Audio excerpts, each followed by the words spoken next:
buah, sound systemnya kegeser tuh. Berawalnya kan dari ya dulu gue kecil lah gitu kan, sempet minta dipaksa dibukain kayak gitu pengen lihat gue ribut gitu terus.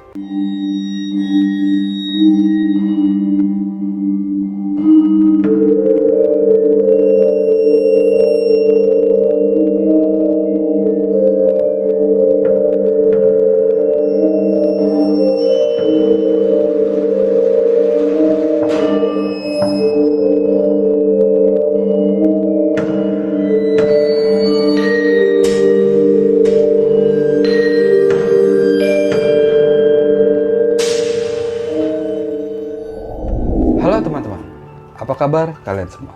Balik lagi sama gue Riko Kobe di High Story 666. Dan di kesempatan kali ini gue nggak akan bawain cerita, tapi kita kedatangan tamu spesial yang sudah tidak diragukan lagi. Bang Awe, halo Bang Awe. Halo. Apa kabar Bang Awe? Gue kayak martabak bro. Tamu spesial. Telur rempat. Siap. Aduh, makasih banyak Bang Awe udah mau main nih. Sama-sama bro, udah diundang ke sini, makasih juga. Ngeri ya. Gue ngeri lihat kamera, ngeliat gambar ini anjir ngeri.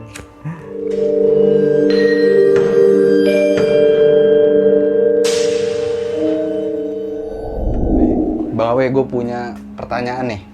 Langsung diinterogasi sama dia nih. Apa be? Jangan susah-susah ya. Siap. Kan orang taunya nih Bang Awe ngalamin horor di gunung gitu kan, masuk Rawu gitu kan, ketemu desa gaib apa segala macam gitu ya. Gue mau tanya nih, kesehariannya Bang Awe pernah ngalamin horor nggak? Keseharian. Horor banget bro. Parah, gimana dong? Apalagi tanggal 20. Waduh. Horor.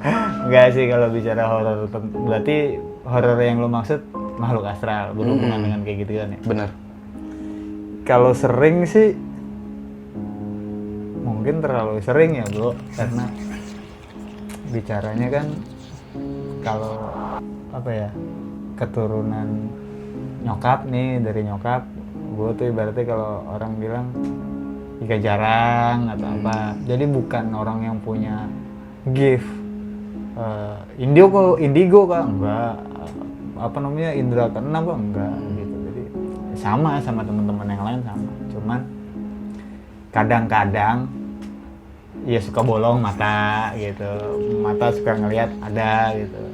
Suka ngeliat kayak gitu. Berawalnya kan dari ya dulu gue kecil lah gitu kan, sempet minta dipaksa dibukain kayak gitu. Pengen lihat gue ribut gitu terus. Bahkan nyokap itu, ya nyokap sih emang basic lah dari dulu kayak gitu. Bahkan gua dulu sempet di posisi sama nyokap almarhum nih, yang ngobrol tuh bukan sama orang. Jadi sama makhluk gitu kan, ngobrol itu di rumah.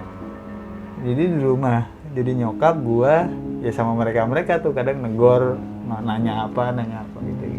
Terus sempet di fase kayak gitu di tahun 99. Nah, sebetulnya kalau kesini ya itu udah gua anggap biasa kali ya, maksudnya biasa tuh ya sudahlah, yang memang adanya begitu kan, mau diapain lagi kan gitu.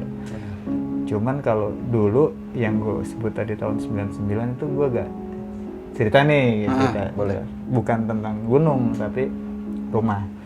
Udah gue ceritain juga di channel gue, bahkan sampai 3 part bro. Sampai gue ceritain 3 part. Kasus itu tidak hanya dialami sama gue pribadi, keluarga gue seutuhnya, keluarga besar gue dari bokap, tetangga sekitar, teman-teman main, teman-teman sekolah, semuanya ngalamin di rumah itu. Kebagian semua Bang? Kebagian semua. Jadi bahkan kalau misalkan ada yang, lu serius ya, lu coba lu ke rumah gua, lu tanya kakak gua, tanya adik gua gitu, tanya bokap gua, lu pasti ngalamin semua. Jadi awal mulanya waktu liburan sekolah semester berapa, SMA kelas 1, itu disuruh cerita sama guru bahasa Indonesia. ingat banget gue. Namanya Bu Patria, guru bahasa Indonesia gue. Jadi gue dulu SMA 1 filial Gabus, Bekasi, gitu kan, filial Gabus. Kalau teman-teman tahu ya filial Gabus ya itulah di situ gue.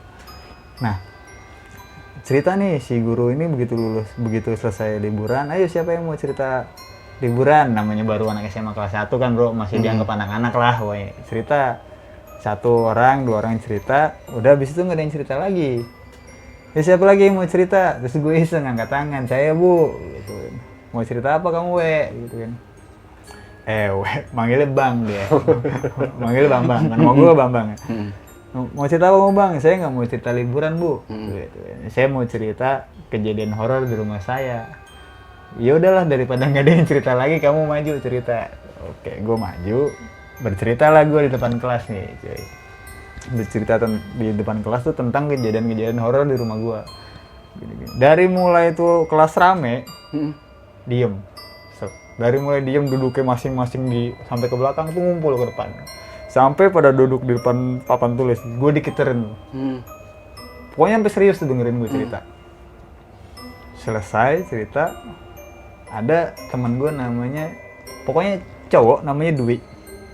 Nah, dia nggak percaya. Ah, bohong lu, sialan lu, bohongin. Lu kalau nggak percaya, nginep aja di rumah gue. Kayak gitu. Oke, singkat cerita, nginep nih malam minggu ke rumah gue. Jadi gue gambarin rumah gue nih bro. Rumah gue tuh 2 lantai. Cuman hitungannya bukan 2 lantai full ya. 1 lantai full. Lantai 2-nya itu cuman di atas tuh cuman kamar kakak gue nih, abang gue yang cowok. Terus kamar gue, di depan kamar gue sama abang gue tuh teras. Terus di sininya nggak ada tembok, blong. Jadi langsung asbes, genteng, terus kelihatan rumah orang depannya gitu, seberangnya gitu. Nah, kamar gue itu ya sempat ada beberapa alat musik loh. Ada sound system gue gede, kurang lebih panjangnya 2 meter, lebar kotaknya itu sekitar 60 cm, berat deh itu sound. Emang buat main bass gue gitu. Dulu kan sempat main musik gue. Jadi di situ ada sound system yang gede. Nah, lantainya di rumah gue tuh yang di lantai 2 itu papan bro, bukan keramik, papan. Pintunya triplek, ya kan? Triplek itu papan. Jadi ibaratnya orang jalan yang kedengeran, namanya pintu triplek kan kena kipas angin aja bisa kegeser, kan gitu kan? Bisa kegeser. Akhirnya kita ngobrol di kamar gua, ngerokok segala macam, kan pengap, pintu dibuka. Karena pintunya begini-gini mulu, mau nutup mulu, gua ganjel pakai sound system. Kan berat bro sound system itu, kan berat buat kita tarik, tutupin ganjel pintu. Nggak mungkin dong kena kipas angin kedorong tuh sound system. Main gaple lagi kita berempat. Terus main gaple berempat tawa. Cuman ada satu momen yang bikin kita semuanya lari. Jadi pintu itu, ini pintu, yang nutup begini lah ya. Cerita ini susah. Ini sound system, ganjel begini. Pintu nggak bisa dong. Wah, sound systemnya kegeser tuh. Kita nengok, itu udah nggak mungkin. Kita berempat dan megang kartu gaple semuanya gitu kan, megang kartu gaple. Terus yang dorong sound system siapa ya kan gitu. Kabur kita lari, terus lari keluar kamar, turun ke lantai bawah. Nah, antara lantai bawah sampai lantai 2 itu pintunya bro. Pintunya begini, krek, dep gitu kan. Krek, didorong, ngebuka begini, terus kalau mau kita tutup kita tarik, blok gitu kan. Nah mereka pada turun, gue orang terakhir, gue tutup nih, bruk gitu kan, terus tangganya papan, duduk gitu kan, masuk kamar. Jadi begitu turun tangga, sebelah kanan itu, di depan itu gudang, depannya tangga persis gudang, sebelahnya gudang itu dapur, depan dapur kamar mandi, sisi kirinya ruang tamu, ruang keluarga, ruang TV gue, terus sebelahnya ruang TV itu kamar kakak gue tapi nggak dipakai. Akhirnya kakak gue ngumpul sama adik gue yang cewek di depan. Lari kita masuk ke kamar belakang berempat, tutup pintu, wah diem takutan, kita belum teriak-teriak. Diem, woi itu apaan, udah diem aja. Nah terus lagi ngomong kayak gitu, bunyi bro, krek, bruk, pintu gue goblok. Terus bunyi dek dek dek dek, orang nonton. Siapa nih? Udah diem aja, diem kita diem lagi diem. Rambut masuk dari celah-celah pintu. Lagi goblok. Wah, teriak, tolong, teriak terus kenceng-kencengnya gitu. Teriak kenceng-kencengnya, kurang lebih nggak nyampe 5 menit lah ya. Bokap gua langsung, woi, ngapain kalian teriak-teriak? Wow, kita pada kaget kan. Akhirnya temen gua nggak ngomong apa-apa, cabut semua tiga-tiganya pulang. Saat itu juga. Jadi kondisi yang kayak gitu itu nggak 1-2 kali bro, itu sering banget. Bahkan gue sempet tidak sadarkan diri dalam waktu beberapa jam dengan posisi mata gue udah, mungkin kalau kata-kata gue sih sudah hilang hitamnya, tinggal putihnya doang. Gue malah begini, gue cuma bilang nggak mau ikut, cuman gitu doang. Kondisi badan gue panas tinggi, gue cuman teriak-teriak kayak gitu. Begitu sadar itu gue, wah, rumah gue udah penuh orang. Sampai gue ada denger kakak gue nih, abang gue di atas lagi marah-marah megang samurai kan sama sepupu gue, nantangin setan-setan situ lah. Anjing lu keluar sih, lu jangan gangguin adek gue lu, sampai teriak-teriak kayak gitu abang gue. Udah gue sadar segala macam, ya sudahlah gitu. Bokap gue adalah satu-satunya orang yang nggak pernah diliatin. Bokap gue sampai detik ini, bokap gue tuh nggak pernah ngeliat-liat kayak gitu.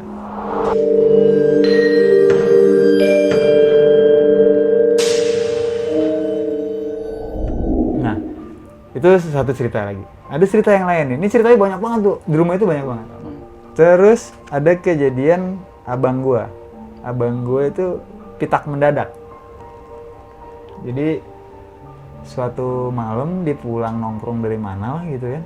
Tidur di ruang tamu yang gue bilang bawah tangga sebelah kiri. Iya. Depan kamar. Di bukan ruang tamu sih, ruang keluarga, ada TV di situ. Biasanya nonton TV sambil ketiduran. Di situ abang gue tidur nggak tahu ngelindur nggak tahu apa. Kepalanya tuh sampai ke batas pintu. Jadi depan tangga. Sampai ke situ-situ lah pokoknya tidurnya gitu. Gue nggak tahu dia tidur awalnya gimana gitu kan. Yang jelas nyokap gue malam itu keluar dari kamar mau ke toilet. Biasanya nyokap kalau malam tahajud kayak gitu, mau sholat. Ngeliat ada perempuan lagi ngelus-ngelus kepala abang gua, ya kan? Terus ditegur sama nyokap, udah kalau kamu mau ganggu, tapi nggak usah ngerugiin fisik anak saya, pergi. Dia hanya ngeliat nyokap terus ketawa terus naik ke atas. Akhirnya abang gua posisi tidur nih dibenerin sama nyokap. Abang dibenerin, udah nyokap sholat, tidur lah. Pagi-pagi abang gue mandi teriak, ibu, gitu kan teriak. Ternyata di sini kepalanya pitak dulu. Iya, aduh, Bekas dielus itu kali. Iya, pikiran gue dan keluarga gue, nyokap gue yang ngelihat kejadian tadi malam ada cewek di situ, mungkin itu sampai diketawain. Abang gue tuh satu sekolah. Padahal nggak tahu penyebabnya. Iya, ibaratnya sempet Caca pitak atau abang gue sebetulnya Caca pitak atau Caca pitak. Gue sempet dikatain atau diledekin kayak gitu di sekolah karena ya pitak mendadak. Itu aja dalam waktu satu malam, dan itu pitaknya kalau dicukur atau dikorok kan ada kasar-kasar. Iya. Ini licin bro, licin banget. Kayak mengkilat. dicabut gitu berarti. Iya, mengkilat banget. Itu mau dikasih obat A, B berbulan-bulan nggak tumbuh. Akhirnya satu hari pas pulang kampung ke Cirebon gitu kan, diambillah salah satu tanah dari satu tempat lah, tanah gitu diambil, terus diusap-usapin ke bekas pitaknya ini. Terus beberapa hari kemudian tumbuh mulai rambut-rambut halus, terus akhirnya nggak tumbuh lagi.